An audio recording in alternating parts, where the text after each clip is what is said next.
नहमदुहु व नस्तईनुहु व नस्तगफिरुहु व नु'मिनु बिही व नतवक्कलु अलैहि व नऊज़ु बिल्लाहि मिन शुरूरि अनफुसिना व मिन सय्यिआति अमालिना मन यहदिहिल्लाहु फला मुदिल्ल लहु व मन युद्लिलहु फला हादिय लहु व नशहदु अन ला इलाहा इल्लल्लाहु वहदहु ला शरीका लहु व नशहदु अन्ना मुहम्मदन अब्दुहु व रसूलुहु अम्मा बाद फ़ऊज़ु बिल्लाहि मिनश शैतानिर रजीम बिस्मिल्लाहिर रहमानिर रहीम लहुम जन्नातुन तजरी मिन तहतिहल अन्हारु खालिदीना फ़ीहा अबदा रज़ियल्लाहु अन्हुम व रदु अन्हु ज़ालिकल फ़ौज़ुल अज़ीम सदक़ल्लाहुल अज़ीम.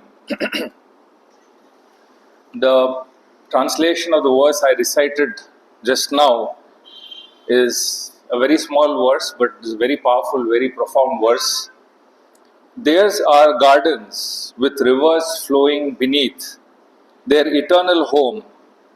Allah well pleased with them, and they with Allah. That is the great salvation. Specifically, the talk which the subject I'm going to share today is very, very crucial in terms of the entire Ummah, but specifically for the youth. If you notice, the youth across the world, because of the extensive exposure to information, not knowledge. आज के ज़माने में जो mobile phone, smartphone से और जितने भी जो प्लेटफॉर्म्स है उससे जो भी इंफॉर्मेशन दिया जा रहा है, इंफॉर्मेशन है, ये इल्म नहीं है. There's a lot of information you get, right? And the information is not substantial where you sit and absorb the information. A human heart, a human mind requires a certain discipline in absorbing knowledge. When you do things in bits and pieces, you can't store it in memory. It just fades away, right? So this is the era of information. Attention spans are very short. अगर आप notice करेंगे, एक चीज़ पे हमें एक subject पे रुके रहना, ठहरे रहना या उसके ऊपर जो है जमे रहना बहुत मुश्किल होता है. आज के ज़माने में नॉलेज और इन्फॉर्मेशन के बीच में ये फ़र्क है. इन्फॉर्मेशन बहुत ज़्यादा है, नॉलेज कम है, हिकमत और wisdom is much much lower, right? So this is the reality. This is what is happening right now, and we have to deal with this. This is the reality. While you look at the entire ummah getting only information, specifically the youth, because the youth of the world, youth of our country is very large in population. You can't deny that fact. If you notice, the inspiration or people, the younger generation or all the people in our ummah, looking up to role models is a very, very limited kind of understanding. किसको देखते हैं role models बना के किसको देखते हैं? Who are the people we look at as role models, especially the youth? They look at movie stars, sports people, fashion models, maybe business tycoons. These are the segments which most of the people are exposed to. They have the information and they are looking up. But look at the ayah I recited. Allah has this, unique set of people in this world, who are the true heroes, who are the true role models. And Allah is razi with them. Allah unse razi hai aur wo Allah se razi hai. That is why when we take the name of some of the extraordinary people of history, when we take their name, everybody says रज़ियल्लाहु अन्हु.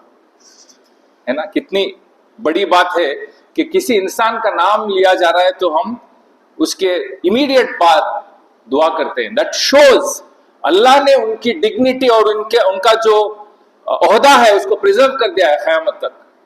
You don't need anybody to endorse whether they were heroes or not. They were heroes. Till क़यामत they are going to be. क़यामत तक वो heroes रहेंगे.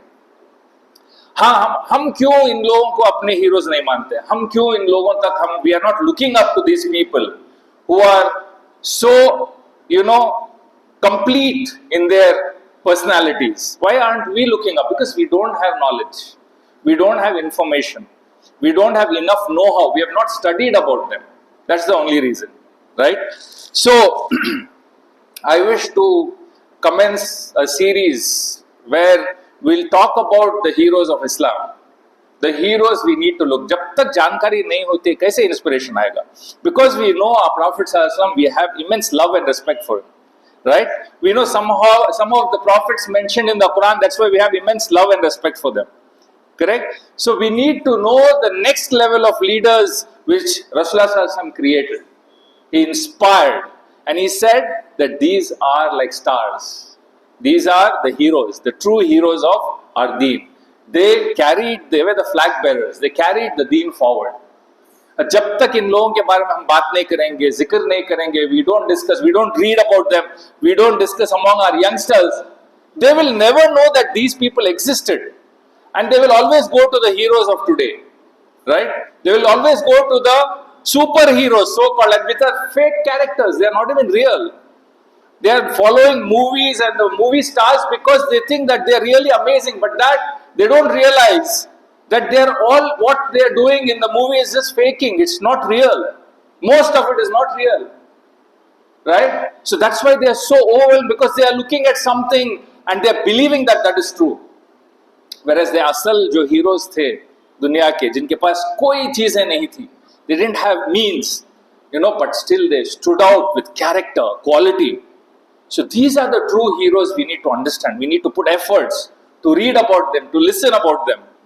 So today, to begin with, I'm going to start the story of, it's an incredible story. And me, when I started this itself, when I started studying about this personality, it is so inspirational. It is so beautiful that you just want to continue researching and reading about this man. A man who, the moment I'm going to mention his name, you will fall in love with him. You already have an immense respect and love for him. And this is the proof. And this is the hadith of Prophet sallallahu alaihi wasallam, where he says about this hadith, it goes like this. When Allah subhanahu wa ta'ala loves somebody, जब अल्लाह किसी से मोहब्बत करते हैं, वो जिब्रील अलैहिस्सलाम को बुलाते हैं. He calls and he says, "O Jibreel, inni uhibbu falanan." मैं इस बंदे से मोहब्बत करता हूँ, तुम भी मोहब्बत करो. He orders Jibreel अलैहिस्सलाम to love the person because he loves him. Allah loves him. He says, तुम भी इनसे मोहब्बत करो. So Jibreel अलैहिस्सलाम just obeys, right? He listens and he obeys. He falls in love with the person. Not only that, Jibreel अलैहिस्सलाम announces to the inhabitants of the heavens, जो भी मखलूक है heavens के अंदर, है ना, आसमानों के अंदर जो मखलूक, उनको अनाउंस करते हैं कि Allah loves this person, I love this person, so all of you love this person. And Allah subhanahu wa ta'ala, see, this is a miracle. There's no proof we need, because time immemorial, there were no media, there was no publishing, there was no advertising. But even today, when we take the name of these people, we just love. We don't know much about them also, but we say Raziyallahu ta'ala anhu or Raziyallahu ta'ala anha if it is a lady, right? So Allah subhanahu wa ta'ala, what He has done after Jibreel alayhi salam, after all the makhluk of the heavens, He put that love in our hearts as well. And इनकी कभी भी जो है इज्जत कम नहीं होगी इंशाल्लाह. किसी की भी इज्जत, जो भी हीरोज आप ले आज के ज़माने में, वो रहेंगे, चले जाएंगे, लोग भूल जाएंगे. 100 साल पहले के हीरोज को लोग भूल जाते हैं, लेकिन इनको ता क़यामत अल्लाह ने बरकरार रख दिया कि they are the true heroes. So the person I'm going to talk about today, his leadership is incredible, unbelievable leadership. His personality, his achievements, the way his life is so exciting. The moment you mention about him, everybody is excited to know that something exciting is going to happen. इनका नाम लेते ही मालूम होगा कि कोई adventure होगा, कोई action रहेगा, कोई एक्साइटमेंट रहेगा. There's some beautiful story behind this man. The kind, in a very short period, the kind of systems he established, the kind of nations he conquered, establishing of justice, plus at the same time, when he was the hero, when he was so powerful, yet he was absolutely humble. Never took a rupee or the money from the treasury. Amanatdari thi. Ekdam intisari. humility. Imagine, any person gets a small ohda, what happens to the ego? It gets bloated, right? Look at this man. This incredible story I'm sharing with you is about Farooq al-Ummah, Umar ibn al-Khatib, Umar ibn al-Khattab raziyallahu ta'ala. Look at this man. A man, once in his life, because of the background he came, he hated the word Islam. He hated it. He was against it. He fought his life tooth and nail.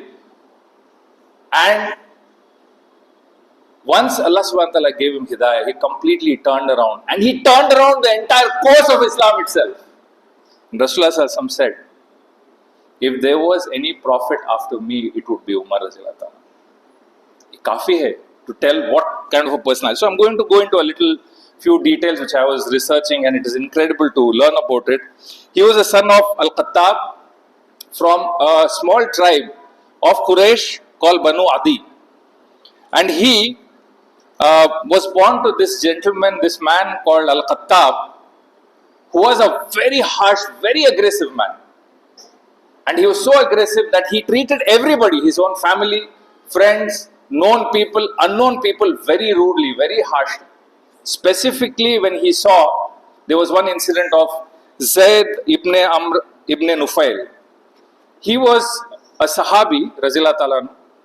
He was a Sahabi before Rasulullah Sallallahu Alaihi Wasallam received the message. On his fitrah, based on his fitrah, he understood that worshipping of the idols is wrong. So he used to worship one Allah alone. But since there was no Sharia, there was no revelation yet, he also used to stand near the Kaaba and tell people not to worship the idols. So he was much before Rasulullah Sallallahu Alaihi Wasallam got the Quran, the revelation. But he was on Tawheed. And Rasulullah Sallallahu Alaihi Wasallam said, this man is going to come on the day of judgment and one single nation, one single person. So when he used to propagate his own understanding of the deen, and he used to tell people, Ibrahim alayhi salam ke jo बताए हुए तरीके पे चलो, that was what he used to propagate with his understanding. Al-Khattab, the father of Umar raziyallahu ta'ala, used to come, punish him, beat him, harass him. So this was how Al-Khattab was. Now, if you also like to understand, sometimes we need to, when people introduce people, we have to relate to them. So the moment I talk about Umar raziyallahu ta'ala, what is the personality which comes to your mind? क्योंकि ये personality को describe करना भी जरूरी है. Youngsters को समझने के लिए, most of them are very visual. They want to visualize, right? Because they look at things which are there now, the information, they visualize, they look at what is available in the market, and the moment they see a person with, that kind of an image, larger than life image, they start falling in love with that person, or they start following, or they start taking that person as a role model. Similarly, we also have to describe these personalities. The moment I say Umar raziyallahu ta'ala, what comes to your mind? Most of you would have understood that he was a very tall man, very well built, very solid, muscular, strong person. They have said sometimes when he was on the horseback, the horse used to be so burdened that his feet could touch the ground. Think about it. What kind of a towering personality. They say when he used to walk through a street, this is before Islam also, before when he used to walk through the street, the children used to run away because they used to be scared of his personality. Halanki, he was not, aggressive at the children, but the children were so scared they used to run away. He had a very fair reddish complexion. Fair थे लेकिन reddish था उनका complexion. He had deep eyes, large hands, large feet, and to add to all this personality, very deep, loud voice. बहुत दूर से भी जब उमर रज़ियल्लाहु ताला बात करते, लोगों को सुनाई देता. और जिस मजलिस में उमर रज़ियल्लाहु ताला आ जाते, the majlis had to give him attention. He was such a personality. Think about it. Talk about this to your children. Talk about this to your family. Talk about these heroes. It's important for us to talk about this. Right? And you know what? These are the aspects we think about, right? उनके physical aspect के बारे में काफी हद तक आपने सुना होगा.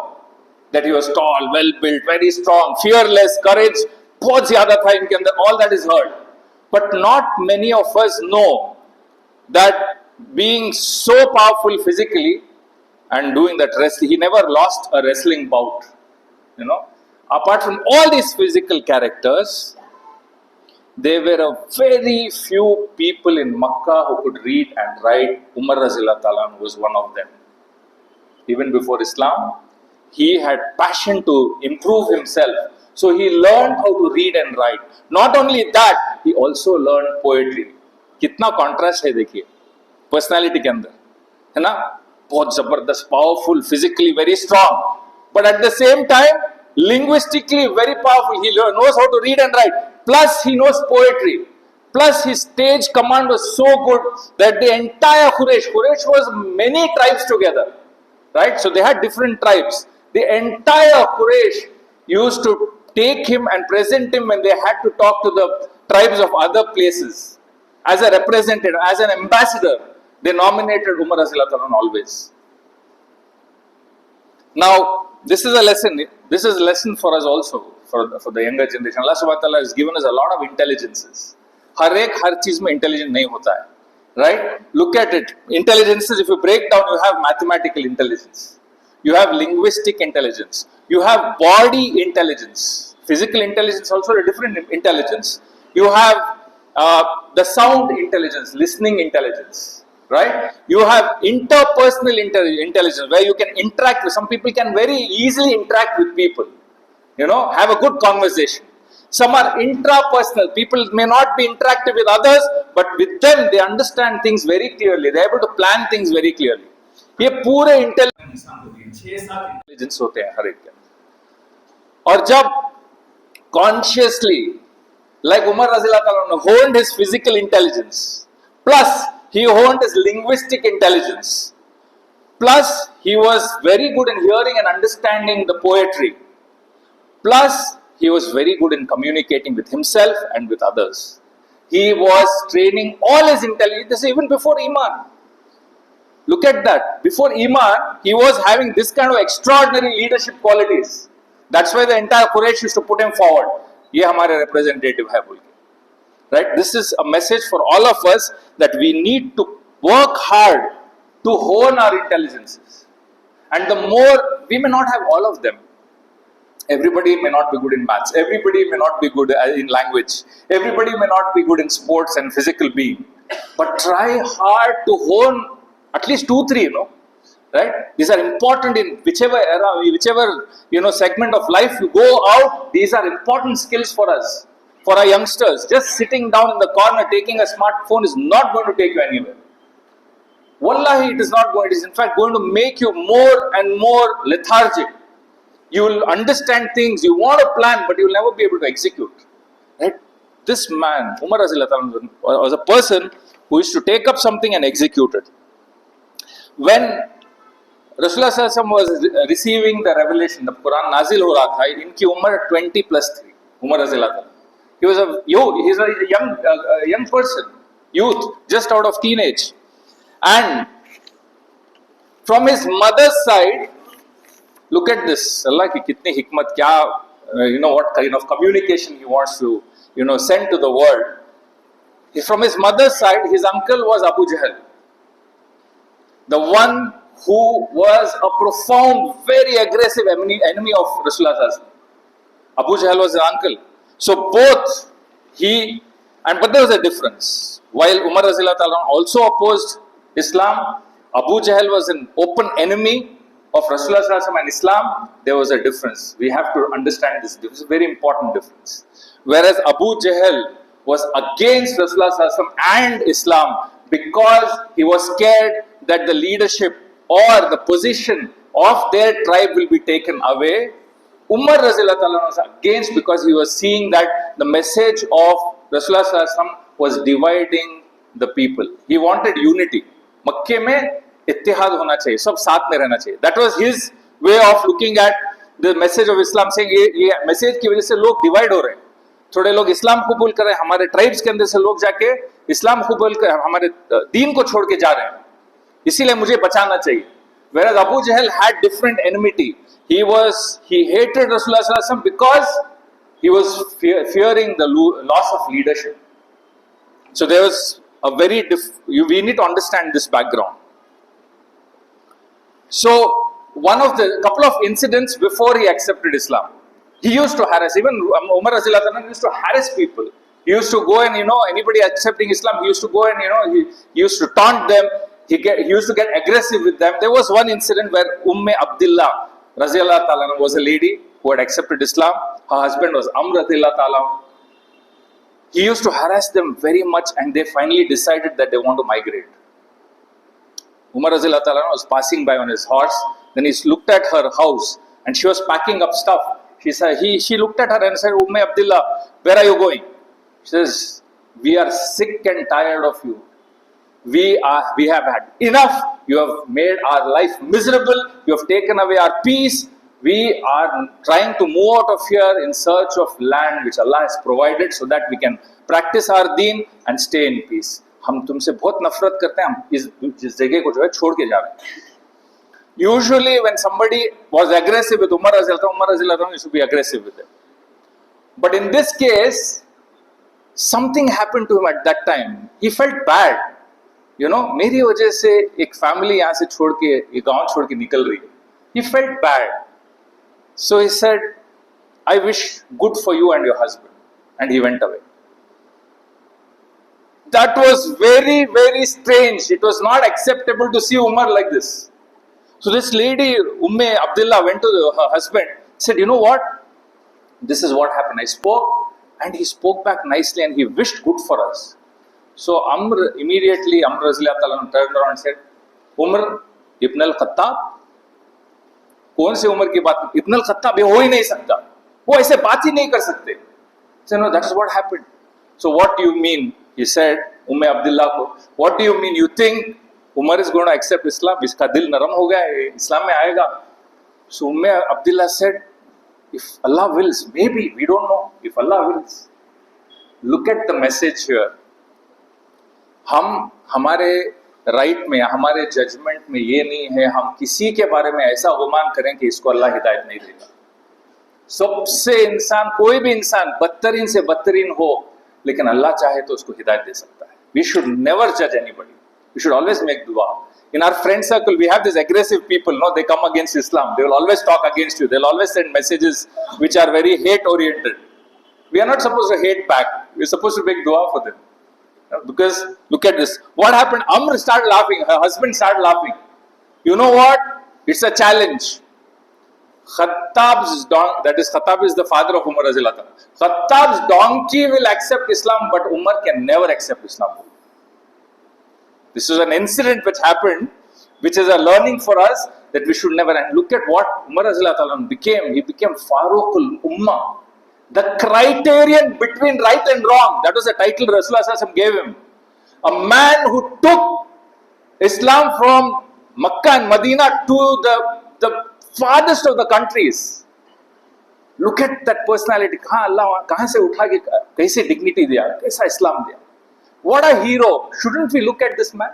Shouldn't we think about him? Shouldn't we read about him? Shouldn't we understand him? Shouldn't we spend a little time to know these Sahabas who were the real stars of this universe? Think about it, especially the younger generation. How much time we spend on knowing about so many things, knowing about a car, knowing about the brand of the watch. But look at these heroes. So I urge you, look at that. Until you don't read, understand, you'll never be able to understand this kind of personality. Now coming a little ahead, Umar Razillah Ta'ala, may Allah forgive his sins, was a heavy drinker. He used to drink a lot. So every evening he had a group of friends he used to get along with and drink. So one evening he went and he found none of his friends are there. Usually people drink along with their friends, right? So he went and he didn't find any of the people there. So he looked around and finally he said, okay, there are no people, so I'm not going to drink today, I'll go and do tawaf.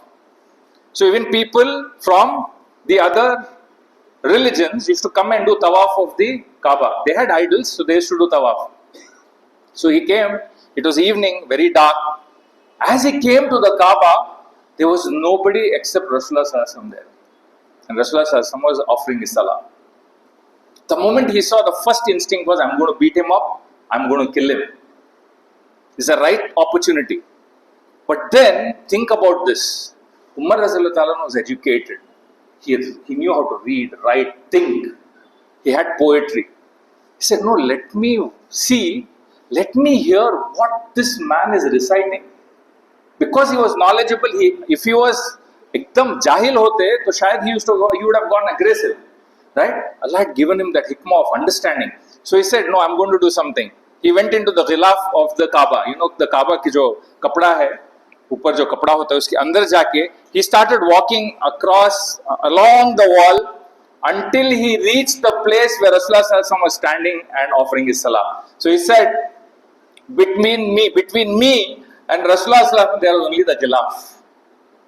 Rasulullah Sallallahu Alaihi Wasallam is reciting and he is in prayer. This man is standing there and listening. The moment he starts listening, it has a very deep impact on his heart, and immediately he says, this man is an incredible poet. किसके बारे में बोल रहे हैं? रसूलुल्लाह सल्लल्लाहु अलैहि वसल्लम के बारे में. Because the recitation of the Quran is so old, you can't even deny it. It is so beautiful. You know, they have experiments of people, you know, making people on the road listen to the Quran, and when you ask them, how do you feel? They say, this is not from the world. This is from outside the world. दुनिया की चीज हो ही नहीं सकती. कुरान की जो आयत है, it's so powerful. So he is listening, and he says, this man is not ordinary. रसूलुल्लाह सल्लल्लाहु अलैहि वसल्लम के बारे में बोल रहे हैं उमर, ये आदमी ordinary नहीं, ये बहुत बड़ा शायर है. He is a poet. At that moment, Rasulullah Sallallahu Alaihi Wasallam is reciting the verse from Surah Haqqa, where the verse is, these are the words of a noble messenger, and these are not words of a poet. Little do you know. Umar is frozen inside. How can he read my mind? मैंने जो सवाल किया उसका जवाब कैसे आ सकता है इसके जबान पे? So he's frozen and he says, this man is not a poet. He's a magician. He understands people's minds. The moment he said, the next ayah is revealed, and Rasulullah Sallallahu Alaihi Wasallam recites, these are not the words of a sorcerer or a soothsayer. Little do you remember. It's enough. Umar Razallahu Anhu is completely shaken. He immediately gets out of the ghilaf and runs home. And he's in a confused state. कैसे हो सकता है? कैसे हो सकता है? And that is the start of his disturbance inside. He's completely disturbed. He goes back. Abu Jahl calls all the tribes, said, enough is enough. This man is spreading his message and dividing our tribes. We are going to lose authority. I think it's finally time that we should kill him. Rasulullah Sallallahu Alaihi Wasallam के बारे में नौज़ बिल्लाह, Abu Jahl बुला के बोलता है, whoever kills this man, I'm going to give them 100 red camels. For some strange reason, Umar Razallahu Anhu is there in that crowd. For some strange reason, he reaches out and says, I will kill him. Takes the sword. He is in anger, in confusion, in all that which is going around. Takes the sword and he starts moving towards Rasulullah Sallallahu Alaihi Wasallam's house. As he is walking, there is a Sahabi, Nu'aym ibn Abdullah. He meets Nu'aym ibn Abdullah. Nu'aym ibn Abdullah looks at him, big massive man, carrying a sword. That means there's some intention.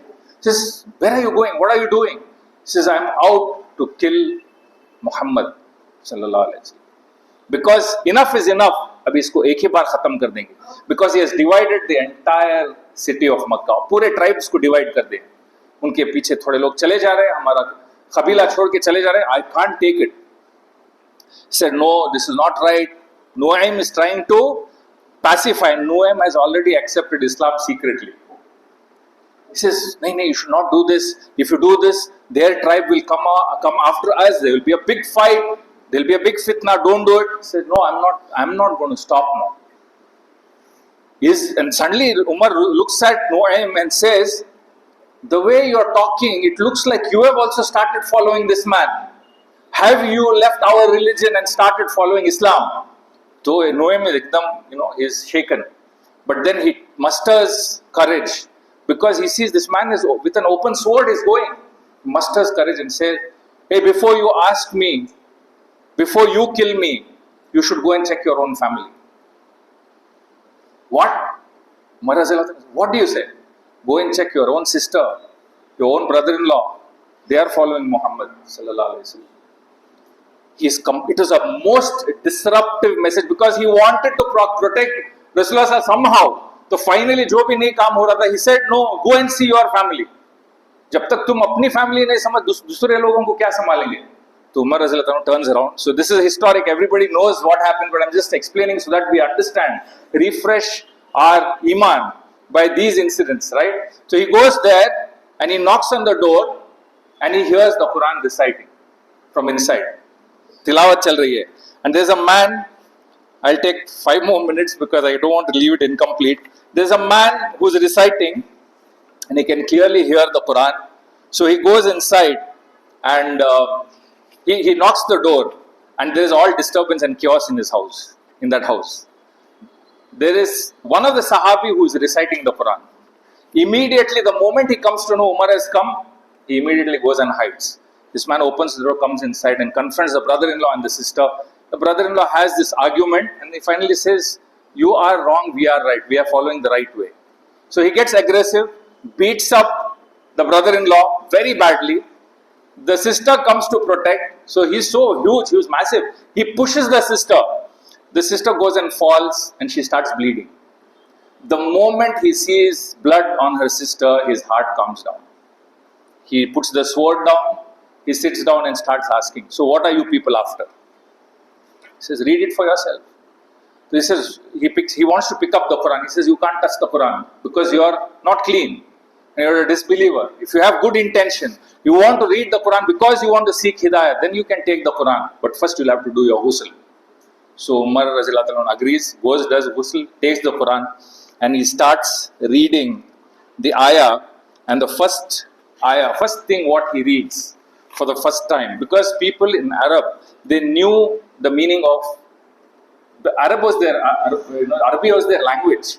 So they knew what is read. So he was able to read it. And the first thing he read was Bismillahir Rahmanir Rahim. The moment he read that, he says, what beautiful title of this creator. Ar-Rahman, Ar-Rahim. Kya beautiful hai. It came from his heart. And then he started reading Surah Taha. And the translation is thus. Taha, we have not sent down to you the Quran that you should be distressed. So imagine a man just picking up the Quran and reading in the state of distress. Allah is saying, we have not sent the Quran to you to be in a state of distress, but only as a reminder for those who fear Allah. A revelation from He who created the earth and the highest heavens. And the verses go on. This is the time. The moment he reads this, his heart changes. He says, I want to go to Rasulullah and accept the Shahada. So they take him. You have this entire narration. When he reaches there, they're all hidden. Rasulullah और पूरे साहबी जो है छुप के जो है दीन की बातें कर रहे थे. They go there. He knocks the door. People come and see, and they're all shocked to see Umar there. They run back. They tell Rasulullah Umar has come. Then Hamza Razilullah Ta'ala 3 दिन पहले, उसी दिन से 3 दिन पहले Hamza Razilullah Ta'ala would have accepted Islam, and that would have added immense strength to the community. To say Hamza says, don't worry, call him in. If he's come with a good intention, we'll accept him. If he's come with a bad intention, I will fight him. So Umar Razilullah Ta'ala comes inside. The moment he comes, Rasulullah senses something. He catches hold of his cloak and pulls him down. Umar Razilullah Ta'ala is on his knees. He says, what else do you need? What else should you do, Umar? Because Rasulullah would have made dua for either one Umar. He had made dua, either give hidayah to Abu Jahl or give hidayah to Umar Razilullah Ta'ala. And he knows that he could see that probably he sensed. The moment he went down, he proclaimed the Shahada. He said, Ashhadu an la ilaha illallah wa ashhadu anna Muhammadan Abduhu. After he proclaimed the Shahada, automatically Rasulullah said, Allahu Akbar. The entire Sahabi there started shouting Allahu Akbar. They forgot that they were practicing deen in the hiding. They started telling Allahu Akbar, and then suddenly Umar Razilullah said, aren't we on the truth? Aren't we practicing the truth? So everybody, Rasulullah said, absolutely. Aren't those people on the wrong? He said, absolutely. Then why are we hiding and practicing? Let us proclaim our deen openly. That's the day when Hamza Razilullah Ta'ala on one side, Umar Razilullah Ta'ala on the other side, led and they went outside in the streets of Makkah and proclaimed their deen. So this man, inshallah, I will probably continue in the next khutbah. There are much more about what he did after accepting Islam. Inshallah, we will do that. May Allah subhanahu wa ta'ala allow us to read, understand, spend a little time. खाली हमें जो है छोटे छोटे reels जब देखते हैं हम अपने दिमाग को और दिल को बर्बाद कर रहे हैं. ये चीज़ याद रखें. इंसान का दिमाग अल्लाह ने बनाया डीप अंडरस्टैंडिंग करने के लिए. हम क्या कर रहे हैं उसको अब्यूज कर रहे हैं. So it is important for us to spend 2 hours, 3 hours on one subject, not 5 minutes, 30 seconds on one subject. You will destroy your mind, you will destroy your heart. Please stop that. These reels have been created by people who want to make you ghafil. आपको गफलत में डालना चाहते हैं. घंटे घंटे बैठे रहते हैं लेकिन रील्स क्या कितने क्या ड्यूरेशन के देख रहे हैं. 30 seconds, 45 seconds, 30 seconds, 45 seconds, subject to subject to subject, and we are getting messed. If you are doing it, you are responsible for it, right? Do not allow your equipments or the gadgets you have to rule your life. You are supposed to use them. They are not supposed to use you. So I would call you, because you have the gadgets, because you have access, my request is, go to certain places where you can get the understanding of these heroes. वरना कौन बताएंगे अगले generation को, कौन बताएंगे इन लोगों के बारे में? These are the true heroes, not the heroes of your movies, not the heroes of the sports. They are not the true heroes. Their lives are all messed. Right? May Allah subhanahu wa ta'ala give us the hidayah to look at these true heroes and start following them, inshallah. Barakallahu lana wa lakum fil Quranil Azim. ونفعنا وإياكم بالآيات وذكر الحكيم إنه تعالى جواد كريم بر رؤوف رحيم ورب حليم.